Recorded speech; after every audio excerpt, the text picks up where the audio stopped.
Well, Julie and I were asked by the Edinburgh organizers, Robert and Michael, to make a brief video that they could circulate to participants before the conference. And so we decided to conduct a little mini interview of each other to give you a bit more insight into us as co-chairs and also our history with adaptation studies. So I guess in some ways, this is adaptation studies past, present, and future, like the Ghosts in A Christmas Carol. And the first question I'm going to ask Julie is, how did you first get into adaptation studies? Okay, thank you, Kamilla. I first got into adaptation studies because an English department colleague of mine complained about film adaptations of literature, saying about filmmakers, why can't they come up with their own new ideas? So it struck me as such a loaded and misguided declaration that I set about to explore the problematic assumptions that underlie such a rhetorical question and try to think more deeply about more positive, generative, and creative models for adaptation that emphasize the dialogue that's so often established or that's discernible between and among sources, adaptations, and their many contexts. What about you? How did you first get into adaptation studies? Well, I was at that point in the PhD program where it's time to come up with a PhD topic. And I was in Elaine Scarry's seminar on Thomas Hardy. And she set us the task of writing 10 pages on a single paragraph of Thomas Hardy's, any novel by Thomas Hardy, which was a huge, gasping challenge. She emphasized that it didn't need to be a continuous connected argument. And so I chose a passage, and after brainstorming for quite a long time, I noticed, because I had done 1 year of an MSc in film studies at Boston University, that the scene was very much divided up into different shot sizes, shot lengths, with a visual description that was like camera movement, and that there were issues of lighting as well. So I wrote about that, and then I became interested in what was the relationship between that and cinema. So although many people argue that the novel was cinematic before cinema, I discovered that film was literary and still is. It's copying from literary visual descriptions from 19th century novels and elsewhere. And I took off from there. That's really wonderful. That's interesting. I didn't know that. I did my dissertation on Thomas Hardy and visual culture. Wow, we are more synchronized as co-chairs than I knew. I know. Okay, so I have another question for you. Okay. How has your work in adaptation studies changed or developed since that time? Well, it's changed quite a bit, and I apologize for this puppy of mine that you will hear in the background, but I think we won't be able to edit her out. She is trying to get my attention. It's changed quite a bit because I started out pretty much as an aesthetic formalist, not a high art humanist per se, but someone who was very interested in form and in understanding the functions of form. And I loved doing close readings. And so you'll see in my first book, there is a great deal of that. And yet at the same time, even by that first book, I had been at Berkeley for a number of years, and I realized that I was going to need to have a little bit more substance to my argument and my ideas. And so that's when I began to see different paradoxes that were prevalent in adaptation studies and both sides of the paradox embraced by the same scholars. And so that generated a series of questions about the relationship between literature and film, but using earlier art forms like poetry and painting and prose illustration of novels and title cards and silent film. And in some ways, my work is still that kind of historical, looking at paradoxes, looking at rhetoric, not just in terms of aesthetics, but also in terms of ideas. So that has stayed the same, but I probably do less formalist analysis than I used to do, even though I still really enjoy doing it. What would you say about how your work has changed since you first started, Julie?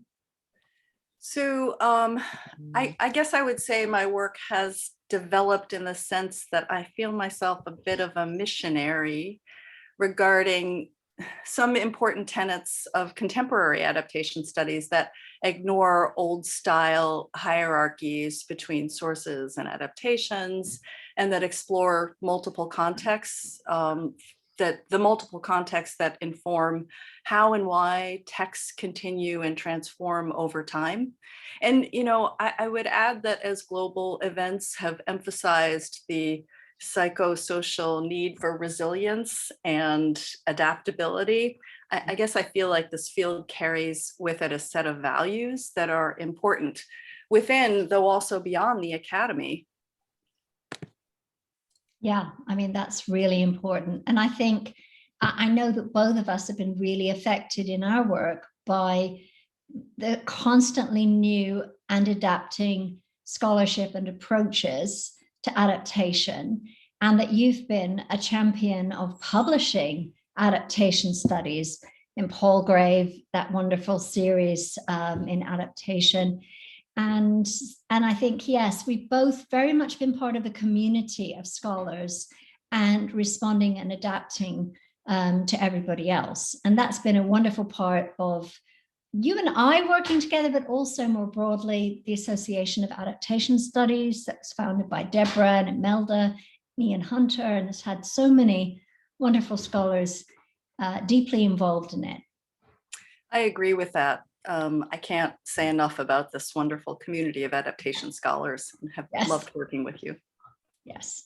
So the third question, the ghost of adaptation studies future. Where do you see yourself headed in your future work? Maybe immediate future or even long-term, whichever you're thinking about now. So I've developed an interest in TV adaptations, and I'm working on an edited collection on the TV series Penny Dreadful and its spinoff City of Angels. So I'm fortunate enough to be collaborating with a colleague I've worked with before, Will Scheibel. He and I wrote a small volume on Twin Peaks together. Beyond that, I have an article on politics and adaptation studies coming out in an issue of Adaptation, the journal, that's focused on public humanities, and that's edited by Tom Leach. So I'm excited about that issue. Yes. I'm also working on other essays on adaptation and the sweet smell of success, and looking for Mr. Goodbar, and interested in exploring the disturbing context that can be brought to bear on those texts. All of these upcoming projects are exciting to me because they represent the power of the field to illuminate and raise questions about texts and contexts, literature, film, art, culture, history, our world, and past and future worlds. No small things. Wow. So what about you? Where are you headed in your future adaptation? First, before I answer, I just want to say I'm always in awe of how productive you are, not only as an editor, but as somebody who is producing new scholarship. And I know how busy you are, and I know how heavy your other workload is. I'm just really probably one of your very biggest admirers for being so productive. So now, I guess I'm going to answer the positive part first. Is at some point, I'm interested in finding out more about what is happening to canonical literature in new media. So wanting to find out more about Insta poetry and what's happening to literature on mobile phone apps. I've got a piece that's just out in a book called Adapting the Canon, and it's looking at some of the answers to that question. But before I get to that research, if I live long enough, I am returning to my work on the picture ID. Always my work has not just been about adaptation and not just been about film and literature, but it started in interests in word and image relations and dynamics, both in art and in culture. And I am now working on a sequel to Gothic fiction and portraiture, The Rise of Picture Identification from 1764 to 1835. And I'm going to be carrying this research through to the end of World War I, and I'm finding it so interesting. It is, in some ways, you could say it's about adaptation, but it really is much more back in kind of my roots into word image relations. So that's the possible future. We never know what it holds. That's really exciting. I have to tell you that I referenced your looking glass metaphor in talking about the HBO adaptation of Watchmen, the comic book. Oh. So that's a way for me to say how incredibly influential your work has been, and not just that book, but the recent book, which is quite epic. So I just want to say to everybody watching and listening, go read Kamilla Elliott's new book, because it's a game changer for the field.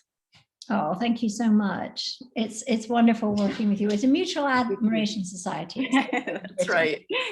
So we'll say very best wishes to everyone listening to this, coming to Edinburgh, or who might be just listening to this after Edinburgh on our YouTube channel. We welcome you to Adaptation Studies generally and to the AAS conference in Edinburgh particularly, and we are so looking forward to that and seeing a lot of you there. Absolutely. Thank you. Bye. Bye.